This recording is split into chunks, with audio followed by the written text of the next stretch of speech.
What? You're gonna want a shotgun. Oh. What? One automatic rifle and a lot of ammo. Good. We're all set to riot. Buy a gun before you lose your Second Amendment. Buy a gun. They'll burn you out like a Waco. They'll stick your ass in a camp. Jack booty cops in riot gear, gonna kick your ass and laugh. The revolution is on its way. Better lock and load your AK. Buy a gun, buy a gun, buy a gun, buy a gun, buy a gun, buy a gun, buy a gun before you wish you bought a gun. Buy a gun, buy a gun, buy a gun, buy a gun, buy a gun before you wish you bought a gun.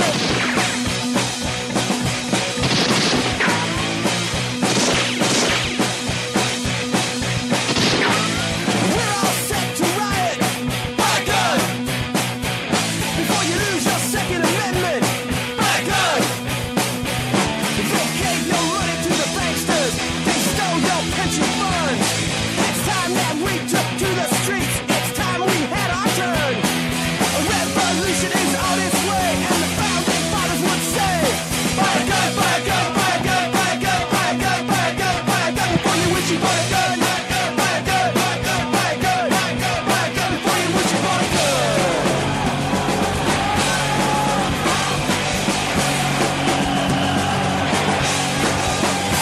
You got a riot in the streets. Revolution's not clean and neat. You got a riot in the streets. Revolution's not clean and neat. You gotta drag 'em through the streets. Ladies and gentlemen, boys and girls, it is Tuesday. We are live. This is PrimerTime on UCY.tv. My name is Michael, and I appreciate loopholes.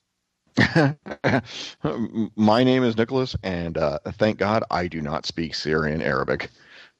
No kidding, dude. Thank God for that. Yeah, Kurdish is close enough, and I'm trying to forget as much of that as I can. I understand that.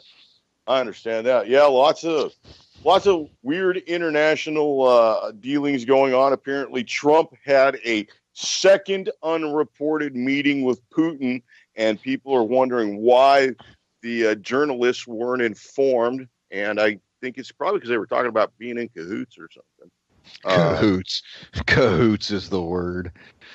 I like every time they say it, I wonder if like cahoots is a place in Russia. I think when they say cahoots, it makes me think of that Bugs Bunny saying, "What a maroon." Exactly. Because you know what? You're a maroon if you believe in the Soviet cahoots that are going on. If you believe in Trump's Soviet cahoots, yet ignore Hillary selling 20% of the uranium stockpile to Russia, you are a maroon. Well, the thing that I just can't wrap my head around is you remember the photo of Hillary Clinton and the Russian ambassador holding the false reset button that turned out not to say reset, turned out to be like gibberish in Russian, and the Russian ambassador sitting there looking at her like, what the fuck is this? I can't say I do remember that photo. I'm gonna see if I can put that in the chat there. Yeah, I'm gonna drop it into chat and see if anybody else can remember it. It's so hard to really. There's been so many of them. It's hard to recall, like, Hillary photographic blunders and just times she opened her mouth that, I swear to God, that's why we didn't hear from her in the campaign very often, was because every time she opened her mouth, she lost backers. Well, the funny thing is that when she wasn't opening her mouth for saying something stupid, she was opening her mouth because she couldn't get any words out. You notice how everything from her comes out in terms of tweets and sound bites now, right? Well, yeah, I mean, that's the American public can only understand, and comprehend and tolerate about 15 seconds of information at a time now. Yeah. Well, she's looking to capitalize on that. Never let a crisis go to waste, as to paraphrase a good friend of ours. Yeah. Well, the interesting thing is you just don't see it. Everything is a conspiracy. Everything is collusion. Yeah, what about Hillary Clinton? The pay for play thing with her and Bill Clinton getting a sizable deal from the Russians and her looking the other way on the Uranium One deal, huh? Yeah, yeah, we're not supposed to talk about that at this point. Yeah, you can. That has nothing to do with the cahoots. The cahoots. So Yeah, I so don't know. the image that I'm talking about is specifically Hillary Clinton and Sergei Lavrov, who, if you remember, was the individual who was being briefed with Secretary of State Rex Tillerson when they notified him that James Comey had been fired by Donald Trump. You know, I'm not impressed with Comey. I'm definitely not impressed with the media. Comey admitted to a felony by giving away classified information to a journalist to pursue his goal. Yeah, certainly. I'm not impressed with the fact that Comey ignored unlawful retention of classified government property. Right, and I'm not, impressed that Comey knew that Hillary had, totally and completely and devastatingly mishandled, documents, but it just wasn't enough to, cause any kind of investigation. I'm annoyed that a 6'5" head of the FBI felt uncomfortable when a tiny black woman told him to use the word, what was it? It was an event, not an investigation. No, it wasn't an event. It was a matter. That's the term that Loretta Lynch used. So the 6'5" guy who's the head of the FBI and by job description carries a handgun, and I'm guessing he's probably got 15 rounds of hollow point ammunition in there. He felt uncomfortable. Well, what the fuck is going on? This is a joke. Yeah. Who knows, man? I mean, it's the American people. If you swallow this, you're stupid. You're just stupid. And you need some help. Well, we'll think about it this way. CNN, the purveyor of everything that is Russia collusion and, Trumpism, you would like to see them pull a Opinion Research Corporation, which they actually own. I'd like to see them pull an opinion poll and see how many people actually believe anything that CNN says when they preface it with Russia or collusion. I don't know. I saw a interview with some weekend guy on I don't remember if it was MSNBC or CNN, and Representative Dave Bratz I think he's from Illinois or Louisiana or something like that, some place in flyover country, and he basically laid out the facts that 97 and 93% of the media time and donated funds went to Hillary, or it was anti-Trump stuff. So. It's a joke if you listen to this stuff. I mean, seriously, CNN is enemy communications, and currently they're stuck in a Russia spiral. And Trump Jr. is now, I don't know, I guess he's a traitor, blah blah blah, whatever. Well, that's interesting because Trump Jr. had his moment. As long as we don't talk about Kushner, that's all we don't talk about. We talk about everybody else, but not Kushner. Yeah. Well, the way I look at it is the Donald Trump Jr. thing was a story for about 48 hours, and I haven't heard anything about it. But then again, I haven't checked the Keith Olbermann ticker of who he wants to be in prison right now. He was doing that for Jared Kushner, maybe 6 weeks ago. He was sending out daily tweets, sometimes 3 and 4 at a time, saying, he needs to be in jail now. Jared Kushner will not be impugned because that means at some point Wolf Blitzer would have to talk bad about him, and that violates the protocols. Sorry. Yeah, I think Ronald Reagan said something about that. Thou shalt not talk ill of another Hebrew. Something along those lines. Yeah, something along those lines. All right, so speaking of not talking ill about Hebrews, and somebody like Mr. Eugene Seller, pioneer of gun control in the United States, had a gun show this weekend. Oh, there you go. How did that work out? It was interesting. It was 200 tables, and it was in a little town. Not a whole lot of traffic at this show. I would say that expectations were not met by anybody at the show. I certainly didn't do a whole lot of business. It was a whole lot of sitting around and looking, and a lot of the same guys who are always there.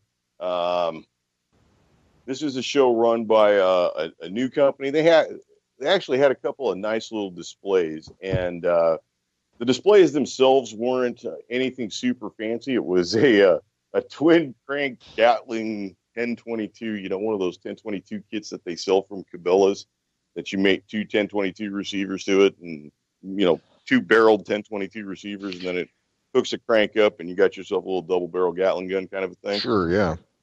And he had one of those, and he had a quad AK-47, similar concept to that. And they gave away. They had a little raffle for coupons or not coupons, but gift certificates to a couple of food places, and they actually it's a smaller company. They just took over this show, so they're really trying. And this is Texas, so they keep it on a personal level. That was kind of nice, but we had probably about 200 tables. I would say about good 70% of them, 80% of them were firearms related items, if not knives and ammo and stuff like that.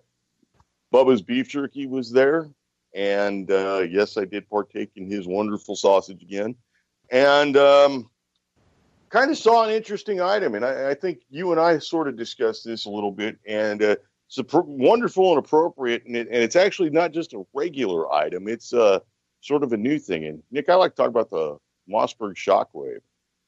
Yeah, so let's go ahead and get into that. I will go ahead and link into chat a story and an image for our listening audience. How about that? That'll work. All right, so Mossberg Shockwave is a very interesting item. In the United States, we're used to having shotguns with a minimum barrel length of 18 inches. That's always been what every one of us has known since, the advent of the 1934 Gun Control Act, where a shotgun with less than 18 inches was ruled to have no sporting purpose. Well, Nick, as you will know and are experienced with, the government is nothing but a pile of words. And yes, words by we the people. And a pile of definitions, and those definitions carry weight. And looks like Mossberg has kind of found a way using words and the letter of the law to pick a loophole. And this is a very true loophole here. Mossberg Shockwave has a 14-inch barrel, which normally is a $200 tax stamp for a short-barreled shotgun. Or is that a $200 or is that a $5 one? I believe it's $200 because anytime you get a tax stamp, they're not going to give it to you for less than $200. Well, there's a $5 any other weapon stamp, and I think that's like, say you put like a forward grip on a pistol, like you put a second pistol grip onto a pistol or something like that. But all right, so this Mossberg Shockwave has a 14-inch barrel, which is 4 inches shorter than what the traditional legal limit is. And this is all definition, the legal definition as defined by the Gun Control Act. Right. And this is where all of this really dances around, because the whole loophole lies within the definition and the manufacturing process. And well, Nick, what is the definition of a shotgun? Right. So according to the Gun Control Act of 1968, the term firearm is defined by the ATF to include any weapon, including a starter gun, which will or is designed to or may be readily converted to expel a projectile by the action of an explosive, and the frame or receiver of any such weapon. The National Firearms Act further defines firearm to include a shotgun having a barrel or barrels less than 18 inches in length, and any other weapon as defined in another subsection.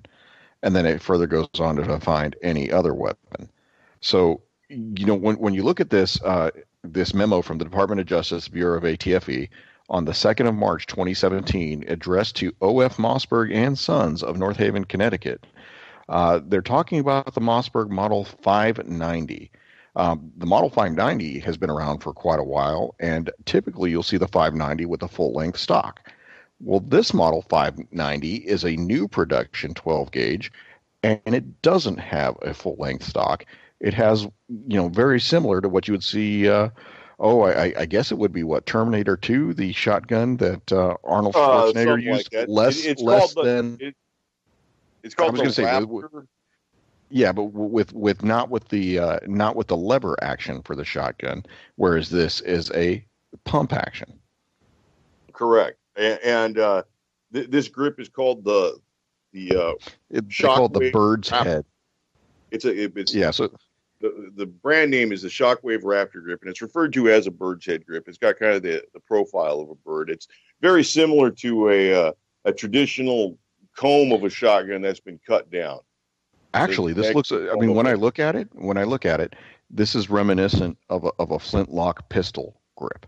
Very much so. Think Large back to ball like at the end. Blackbeard and what he would carry in his bandolier. This has the grip of a flintlock pistol. Right. And so with this firearm not being produced from the factory with a shoulder stock, it does not meet the definition of shotgun, because a shotgun is defined as something designed to be fired from the shoulder. This does not meet the definition of just straight up and down. The ATF says that while this clearly is a firearm, it is not a firearm as defined by the NFA. This is where I wouldn't exactly call it a loophole. I would exactly call it something that either Mossberg got extremely lucky, or they did this intentionally through intense research and good wordsmithing. I have a feeling the latter is the truth there, because this isn't the end of the story. So I mean, we get into this product that's really kind of a true loophole. I don't even think it's a loophole, because a loophole to me means something was produced with the intention of skirting a regulation. I can't say that Mossberg did this. I can say that Mossberg filled a possible niche, and the product happens to meet no element of any defined or codified piece of regulation or rule.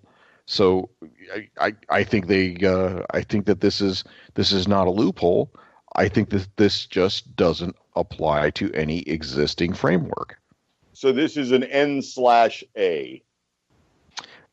Well, it's not that it's not applicable. I would say that this is possibly a new class of firearm, which will be shortly regulated. Which will be shortly eliminated, is what you mean to say. Well, yeah. Somebody's not thinking of the children, obviously. All right, so which Mossberg has never been accused of, by the way. Right, yeah, I remember them little Mossberg kid rifles. That was totally not thinking of the children. Yeah, that was actually a mean joke on the kids. Yeah. Here you go. Here's your 715T. Go spend $300. Oh yeah, geez. I remember when those 715Ts were going for $300 because it had the AR-15 package on it. Right, and you know what's funny is that as compared to the Smith & Wesson M&P 1522s, those M&P 1522s are still selling for about $400, whereas the 715Ts I think are maybe $200. I mean, you can get a 1022 for the same price. They're like $139 is what they are. Oh wow, even yeah, amazing. That's a value item. But with this Shockwave, I mean, aside from just the pure utility, anybody who's ever owned a 12 gauge pump with an 18-inch barrel has noted that, boy, it would be really nice if this hit the end of the magazine tube, especially like on a 500 or a 590 with that 6-round or that 5-round tube. And this does that. Now, that being said, there are certain limitations on this pistol. Number one, you cannot deviate from that Raptor grip and put on, say, the traditional Mossberg Cruiser shoulder stock. Or you cannot put the shoulder stock. You can't put the what was their pistol grip pump that they made with an 18-inch barrel. That was it the Cruiser? It was a Cruiser and then the Persuader, I believe. And It had a more traditional pistol style, looked almost like a revolver grip.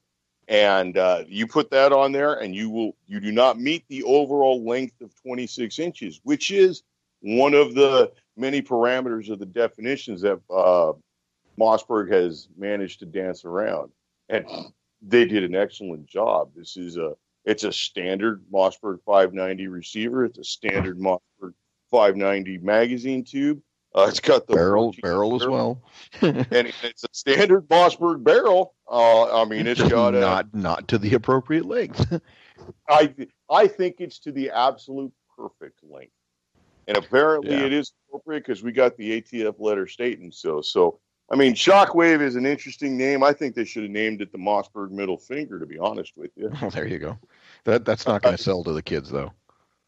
Maybe not, but I'll tell you what, as soon as they go on sale in the state of Texas, they are going to sell out. I guarantee you Academy will not be able to keep one on the shelf for more than an hour for the next year.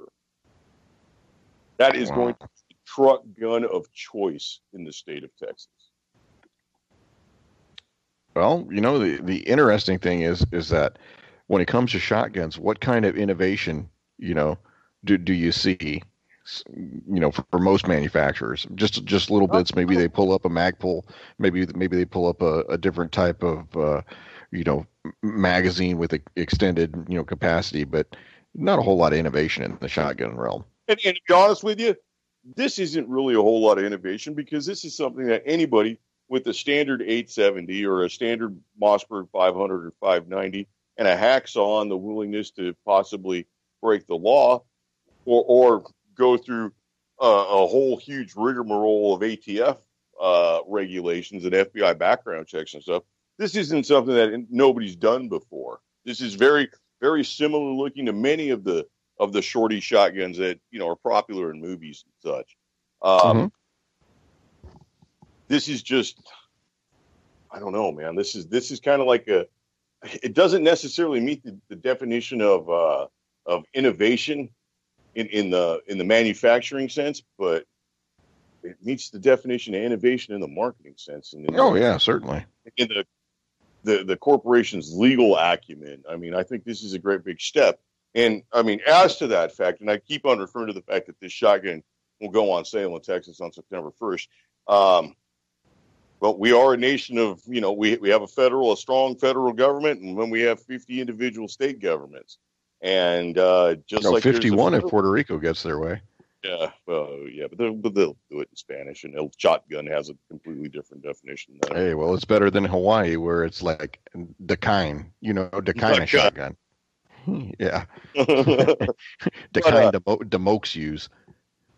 Yeah, no kidding, man. It is a Moke shotgun, is what it is. It's got a definite mean look to it. I mean, it's wow. It's really kind of mind-blowing knowing the power of the ATF and any kind of like violation of any of the GCA provisions from 1934 or 1968 or anything, knowing the power that they have to slam on you, which usually it's never anything less than $10,000 and 10 years of fine.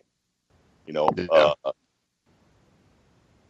that this is by their own definition, this is good. This is, you know, I almost. Well, I wouldn't say that it's good. It's by their definition that it doesn't meet a definition that they currently have on the books. God help us all, because this is where you employ lots of lawyers. Right. Well, and to that end, Mossberg, having hit a good thing, has sort of inspired Remington, who, you know, keeps abreast of what Mossberg does, because, well, frankly, that's what Remington does. They copy everybody Remington else. Can't do a goddamn thing right, so they have to copy from everybody else. So Remington has decided to produce a rust-free from the factory version of the same concept. They call theirs a TAC 14, and very similar profile, very interesting marketing choice in the Remington version versus the Mossberg. And as we said earlier, the Mossberg is pretty much aside from that Raptor bird's head grip on it, it's pretty much, and the short barrel, it's pretty much a straight 590, with the exception of the foregrip. It's got a traditional ribbed corncob foregrip on it, but it's got a great big nylon safety strap that's got 4 screws into it, so your hand naturally goes into it, accessible from either side to accommodate right and left-handed shooters, to keep your hand on the grip. Remington, in their just I don't know, God, how do you deal with the company in their zeal to copy? Well, in their zeal to copy, and then in their inability to like think to the goddamn future or anything, which is just, I mean, I think that's what Remington's motto is we don't give a shit about the future. Let it all rust. Neither does our conglomerate. Right, and I think maybe that's what it is. But they've come up with this TAC 14, and it's got one less round capacity. It's a 4+1, where the Mossberg is a 5+1. But the thing that concerns me greatly is they use a Magpul forend on the 870 TAC 14, which is just a regular standard. There's no hand protection on it. There's nothing to prevent your hand from slipping. And you got to realize that this shotgun is now, it's shorter than your arm. If you get it into a firing position, it's shorter than your arm. And in the pumping action, your hand can slip off of that. And I guarantee you it's going to be, from the date it goes on sale in Texas, it'll be less than 6 months before Remington's got 3 lawsuits for evaporated hand. Yeah, well, it's either that or the Kel-Tec shotgun, so somebody's got to do it. Right, we've seen this exact same thing with the Kel-Tec KSG. Somebody working at action quite rapidly and vigorously, and their hand slips off and slips right in front of that barrel, right as the trigger is pulled, and poof, in a great big mist of pink dismay goes your ability to do anything with your left hand. And God help you if you are of the sect that needs to use their left hand for ugly things. Oh yeah, you're in trouble. So I don't know. I find this to be an interesting item.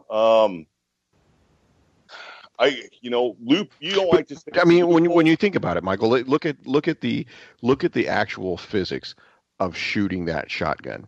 So with just by nature of a 12 gauge shotgun, it implies that you're going to need to brace yourself against the weapon in order to have any kind of control. So you have a foregrip and you have this rudimentary pistol grip. Do you feel like trying to bring that closer to your face to fire, or do you feel like shooting that from the waist? I'll tell you what, because as you'll recall, when we were both kids, I had a Mossberg with the pistol grip, and the pistol grip that I had was the one that was more the traditional revolver style pistol grip. Do you remember shooting that shotgun? Yeah, long time ago. We're talking 25 years ago. Right, a long time ago. We're old now. Do you remember how fun it was? I mean, it was a lot of fun because that was right after the Terminator movie. Well, that refrigerator didn't stand a chance. No, it did not. We put as much birdshot as we could. We put as much of the cheapest ammo as we could into that thing. But do you remember what your wrist felt like after maybe 2 magazines full? Because I'll tell you what, I truly remember the weekend that I got it. I went out and I bought, 4 or 5 boxes of, Kmart birdshot and took it out down there, by the. God, that's a blast from the past. Right, it is. You remember which one? You're on the same page as me. I am. Took it down to the gas pipeline, and we shot, what is that, 125 rounds out of that thing? Yeah, and came back, and this is back in the day when you had to actually write your name to get money out of the bank, and I couldn't write my name. My hand was all jacked up. I had no control in my wrist. It was that trauma of 125 rounds dispersing that shock and stress directly into my hand left me unable to write. And I have a feeling that this design with this different angle will kind of send the stress and the shock not directly into your wrist and into the joint and into the palm of your hand, but I think it'll send it all the way down your arm, which is more akin to a traditional shotgun. I mean, normally it would go directly into your shoulder, but this actually has a tendency, I think, to negate any kind of recoil just due to the design that you hold it at. Yeah. Well, I mean, like I said, I'm thinking of that if you go to fire that, and you try to even come anywhere close to what a traditional shotgun stance would be, you're gonna feel some pain in your wrist. I think this is something that you hold and you fire. And I'll just say this: I haven't had a chance to shoot this yet. I'm really looking forward to it. But I think this is something that when it's used in a more aggressive stance. I think you would hold this in front of you. I don't think you would necessarily like bring it up to your face and kind of look down. I think you might bring it out in front of your face, with your arms extended, but you would not bring your head next to it. Right. And that's why I'm saying with this to me seems like this would be a shotgun you fire from the hip. I would dare say so. Yeah. And, looks like it's got it. I've watched. I mean, I'm telling you, this thing has like really been on my mind. I mean, I'm truly in shock over how this is an absolute total slap in the face of the ATF. That's just been years in the making, and why this isn't getting more attention, I don't know. But I've been watching several videos of the people who already have them, put them out, and everybody's kind of like that's the position that they take. They kind of step into it and bring it forward. And it looks like it's got serious potential. Be the first kid on your block with a barreled shotgun. Gratuitous full metal jacket plug. It is badass. That's all I can say. If for nothing else, it's badass. You could be the first kid on your block with one for real. Yeah. So, in addition to that, what else did you happen to purchase or peruse at the gun show?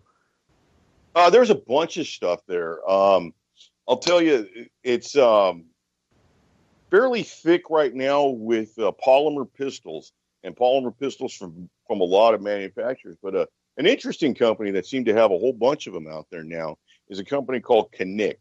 And it may be pronounced Janik. But it's spelled Canik, and it's a Turkish company. And it's one of the larger arms manufacturers in Turkey, a large defense conglomerate in Turkey. They've got I think it's an over 80-year history of manufacturing firearms. And they've got a product called the TP9 and several different versions. There's a TP9 SA and a TP9 V2 and a TP9 SF and all kind of variations of the same pistol, which looks to be a licensed copy of a Walther P99. I think you were overseas when that came out, but that's when Walther and Smith & Wesson had their little confabulation and corporate menage a trois going on, where it was Walther. There was another company along with Smith & Wesson, and all those three companies got together and kind of like collaborated in design. And then Smith & Wesson came out with the Smith & Wesson 99, and Walther came out with the P99, which were almost the exact same pistol. It was very similar to how GM and Toyota have, corporate alliances. And this looks to be kind of an update from that, and priced right. They retail for about $325.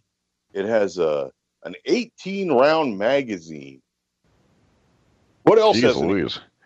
Yeah, that must be the Glock Model 18 because it's got 18 rounds. Right, that's right. Thank you for educating the public.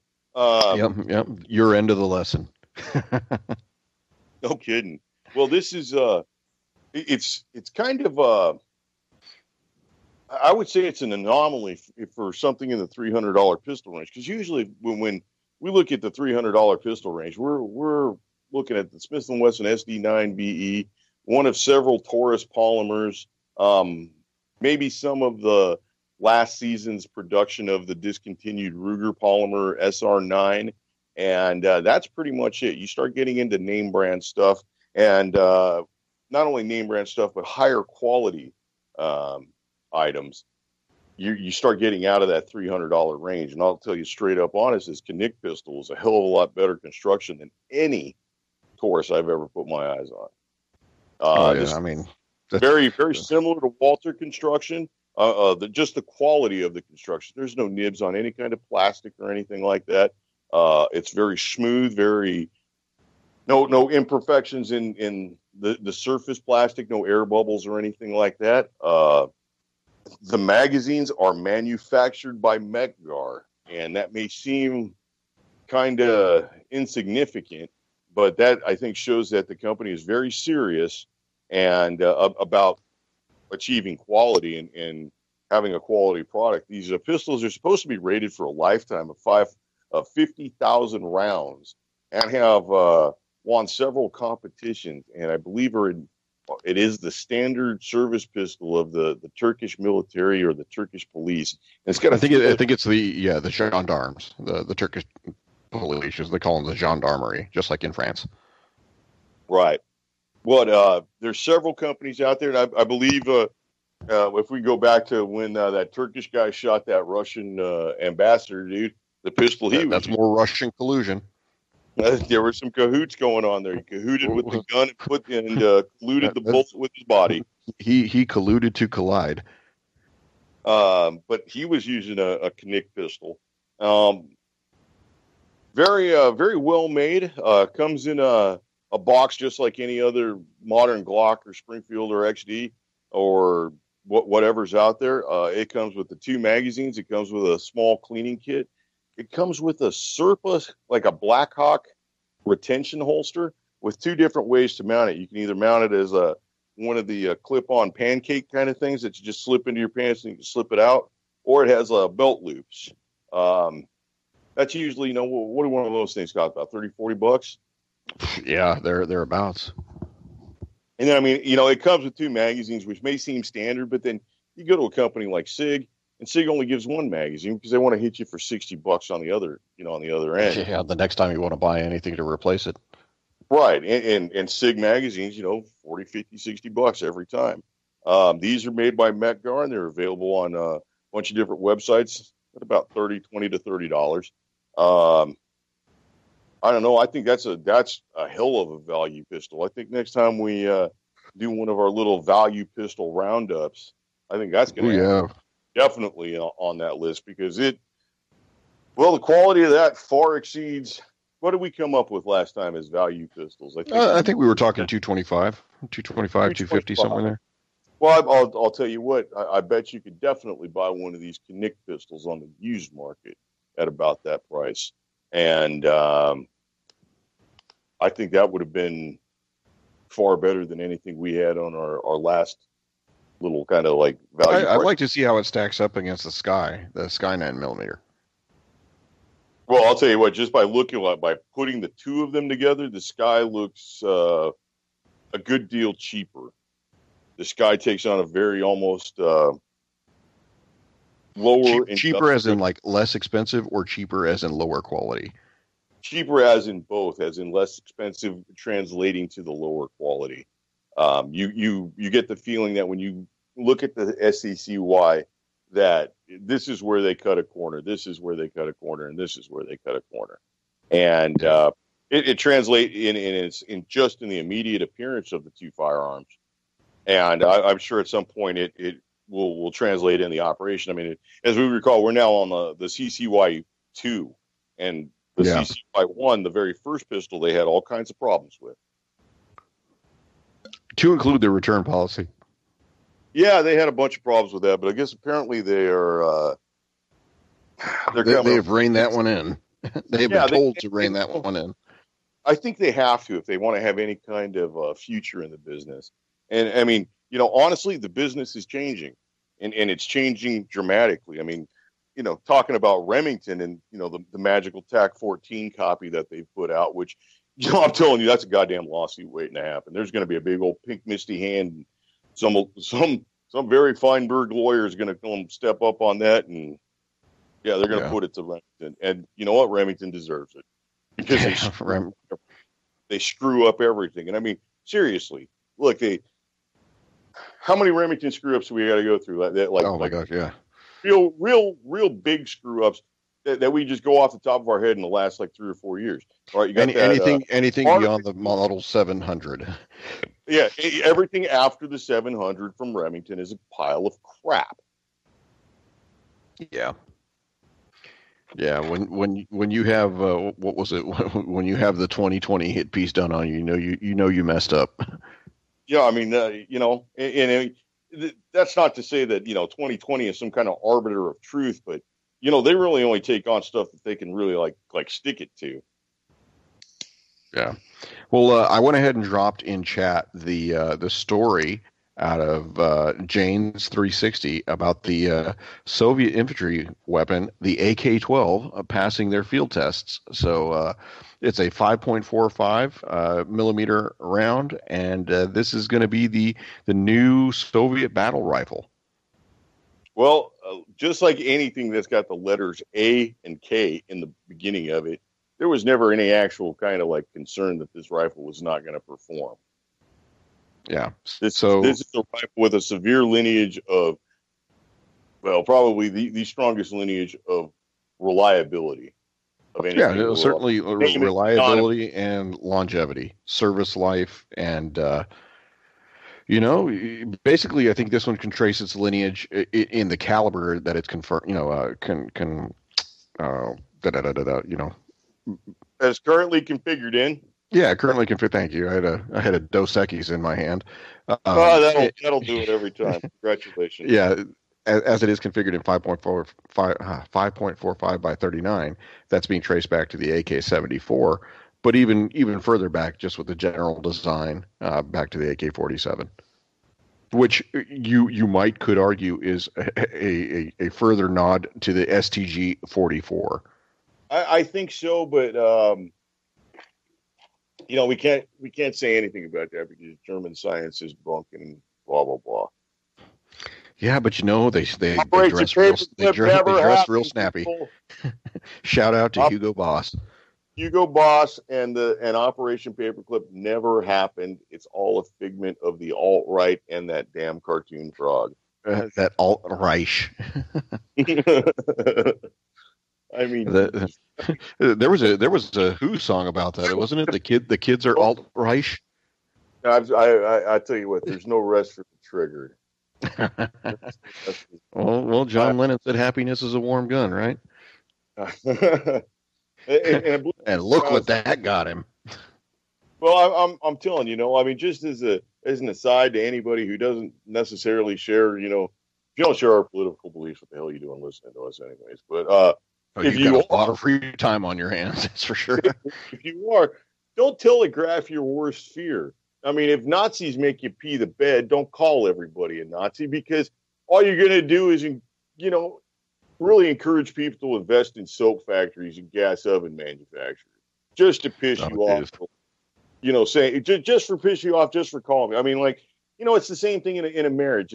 If a husband is accused a million times of being a cheater, well, at some point he's going to go, well, fuck, if I'm going to get, accused of it, I might as well go out and, do the crime. It's the same thing. It's just the way people work. Well, so take a look at this.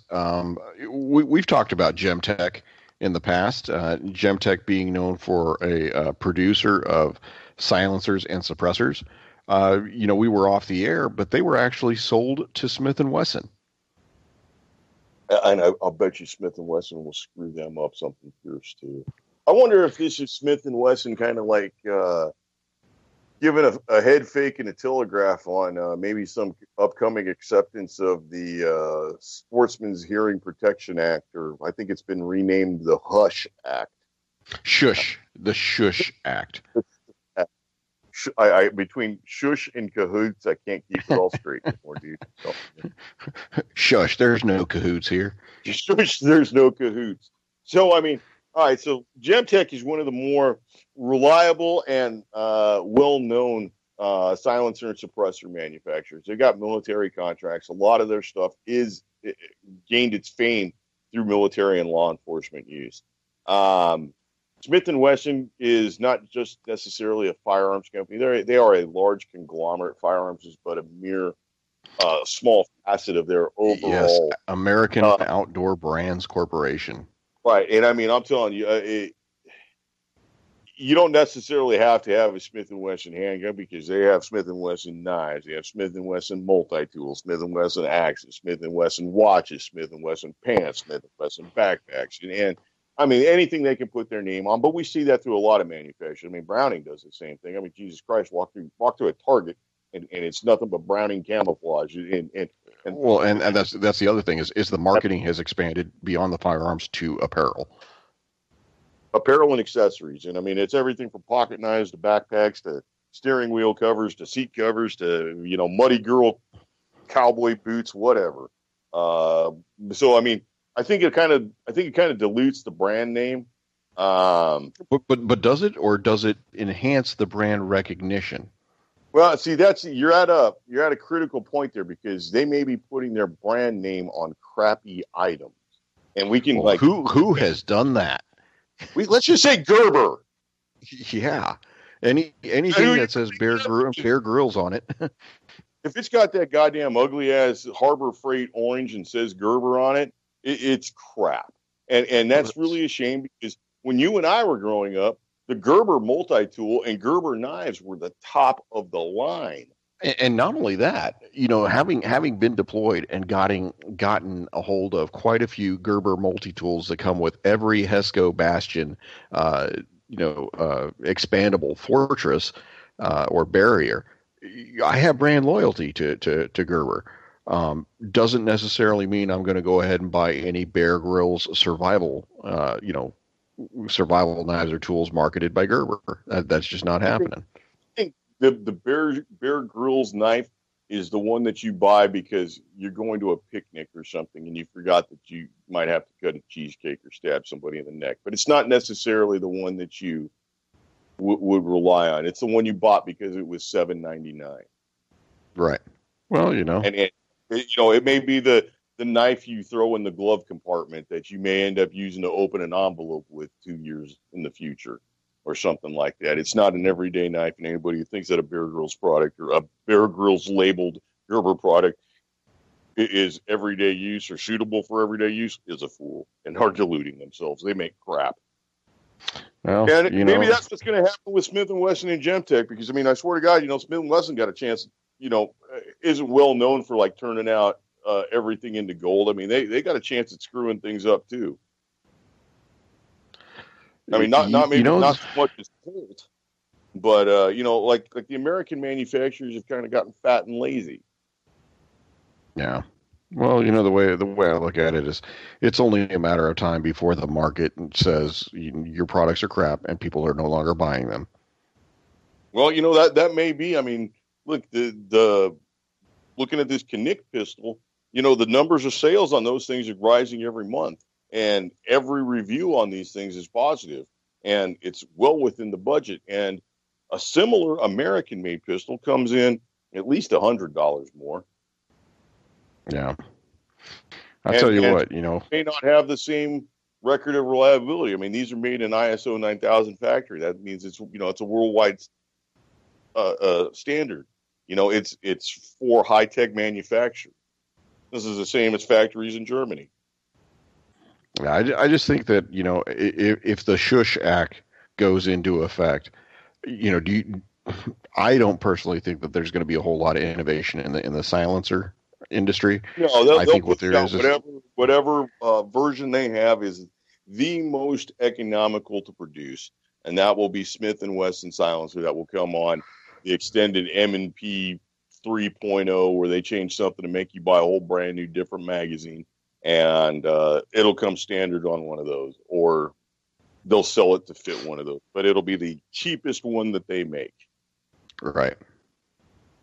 Oh, well. And we won't be reliable.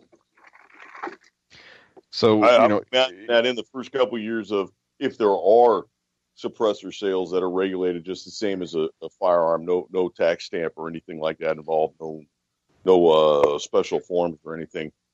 I've got a feeling. Well, I mean, but just think about it from this perspective. If it is truly designed to help, protect the hearing of shooters, shouldn't it just be approved on the basis of that alone? I mean, think of the children. You don't want to have a generation of deaf kids. When was the last time you discharged a firearm within like a closed quarters like that, like within a house or something? Oh, 2006, 2007. Right. Did you have and it happened to? I did have hearing protection, but it happened to be a mud house, and my Humvee was in the middle of it. Yeah. Well, like I had no hearing protection on it. I had to I had to, evacuate a rattlesnake. And, Oh, so you turned him into a good snake. I turned him into a good snake. And then when I wasn't sure he was a good snake, I went and I grabbed some carburetor cleaner and a lighter and made sure. You went full on. You did the Inquisition on him. Tell you what, I mean, like, I think we talked about it that night, and it's still kind of like stuck in my head. But I mean, I learned a lot about like herpetology that day. Yeah. Herpetology. I don't want to catch any. I don't want to catch that. Well, that sounds like the gift that keeps on giving. That and calculus. My mother had calculus a couple years ago. Oh yeah. There you go. Well, you know what? We're about 10 minutes out. We need to hit some firearm safety. Firearm safety. Yeah, definitely. Go ahead. Speaking of which, there was a gun show I believe it was in Longmont, Colorado, and there was a negligent discharge at that gun show. What the hell's going on, people? It's Colorado. Go figure. It's Colorado. If it's not Bronco season and the Rockies aren't doing good, people are just going to go crazy and shoot themselves. Maybe. Well, either that or start digging snow. One of the two. Yeah. All right. So first rule of firearms safety is every firearm is loaded until you visually and physically inspect and ensure that it is not loaded. Rule number 2 is keep the muzzle pointed in a safe direction. Do not cover anything you do not wish to destroy. Rule number 3 is know what is your target and know what's beyond your target at all times. Rule number 4, the most important rule, keep the booger hook off the bang switch until you are ready to discharge the firearm. There are no accidental discharges, unlike the news says at that show in Colorado. It was a negligent discharge. There are rules, and the rules are there to prevent any kind of tragedy, and nobody's following the rules. Yeah, if you want to be invited back to the next gun show, don't do it. I have a feeling that he is not going to be invited back to the next gun show. I'm pretty sure he's not going to be invited back to owning firearms. I bet you I don't know. A negligent discharge is like a discharge within city limits or something. That's not anything that they usually would rescind somebody's rights. I think you'd end up. I mean, that's what Plaxico Burress out of the New York Giants figured out. He ended up going to prison for that one, didn't he? Yeah, but New York, California, those places don't count, right? No, that is the new flyover country. Well, I mean, where else in the United States can you win California and New York and still lose the election? Yeah, I mean, those are what the number 1 and number 3 most populous states for electoral votes.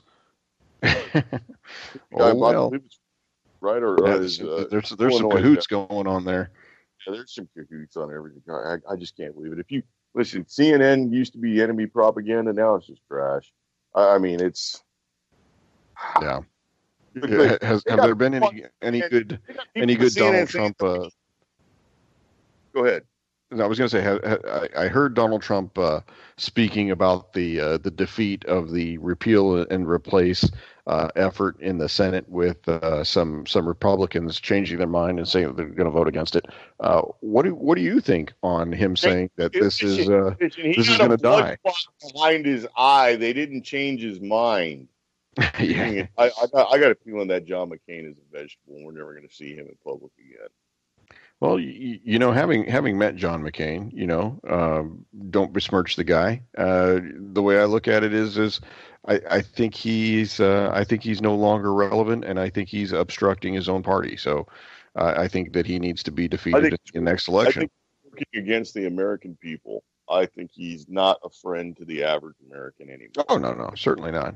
And he certainly is no friend to the service member who's going to be deployed in many places around the world. That he calls for a constant goddamn jihad. What's the difference between him and one of them infidel clerics or whatever the hell they call them? Well, but at least he had the gumption to stand up and say, this is not going to be a 10-year war. This is going to be a 150-year war. Yeah. I mean, he kind of let the secret out of the bag on that one, didn't he? Yeah, he did. So no more 9-year-olds for him at the Bohemian Grove. Yeah, no. Well, whatever. As long as his daughter doesn't get into politics, I'll be happy. Oh, man, I wish she'd just get off TV. You know what? It'd be perfect if, Chris Cuomo and Meghan McCain, decided to go and host, a like a home remodeling show on a TV channel that was like not in my area. That'd be awesome. I would approve that. Yeah. Oh well. So what do you have coming up in the next week? I may be having to take a out-of-state trip to go and remedy some. I got an old ass ticket that might be that seriously is older than your child, and I'm going to have to go and take care of that. Oh, that's no bueno.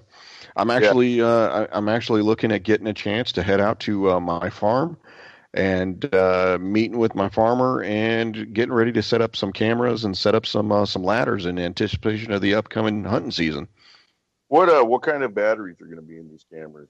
That seems to be the sticking point with a lot of cameras here recently. Yeah, so typically I use the lithium batteries because the method that I have the camera set to, or the mode that I have it set to, is a 5-round burst, and I think it's got like a 3-second delay after the last burst photo is taken.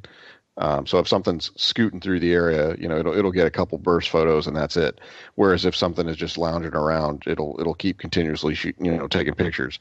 The lithium batteries that I've had from, I want to say Energizer, they're the blue ones. They seem to do very well for me. I'll tell you what. I mean, I've had the red Duracells, but I seem to like the blue lithium from Energizer better. For my money, the best small disposable consumer batteries are the ones made by Interstate. Interstate, the auto battery manufacturer, get their house brand battery. That is, you would pick up a box of 20 of those versus a 20 pack of Duracells or Evereadys or anything like that. And that box is almost twice as heavy. So I believe that means there's more electricity in them batteries. Electricity is more battery juice. Battery juice, battery powder. Yep, battery powder. There you go. That's a good one. There you go. Yeah. So it's gonna be good. I think the last time I was out there was it was early February, dropping off a handmade plaque that I made for the farmer's family, celebrating their business name and just a small memento that I give to them every year. Saying, hey, thanks for having us out there. And so it'll be good to get out there. How much meat do you have left from the last time you went out there? I am out. It is time to start filling the freezer again. I think that's going to be a magical thing, considering that American food is kind of at a risk. Smithfield Foods, the largest pork producer in the United States, is a Chinese subsidiary, and my God, nobody ever eats Chinese food outside of Chinese restaurants. Well, I'll tell you what, the interesting thing, and I got to get this in quick before the end of the show. Whole Foods is now marketing venison jerky as a way for the hipster to connect with the outdoors. I saw that. One of my friends at work showed it to me, and I thought, oh my God, now my price of guns is going to go up because some hipster is going to be going out there to buy something so he can get his free-range, guilt-free, sustainable food source. Yeah, but you know what? Your gun ain't going to go up because he's going to want to do it with something ironic like a Mosin Nagant or something like that. Yeah. Well, the problem is he's going to try and drive up the price on flannel shirts. Flannel shirts and great big old diaper pads for their shoulders. Yeah. Oh man, I just can't wait. Yeah, it was good to get back to that gun show, even though it was kind of slow. It was kind of nice to see a bunch of those people. I mean, they're kind of my friends and all. It was good to see prices and all that. Everybody, listen up. More radio coming on. Stick around. UCY.TV, giving you what you.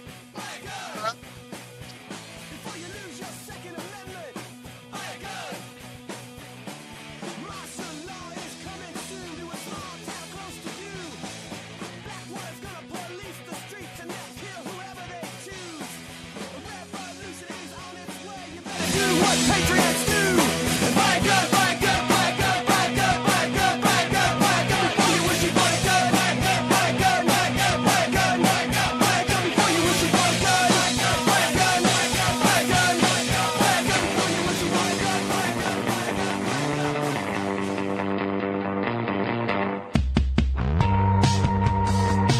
The Anti-Media Radio with your host Nick Burnaby here on UCY.TV.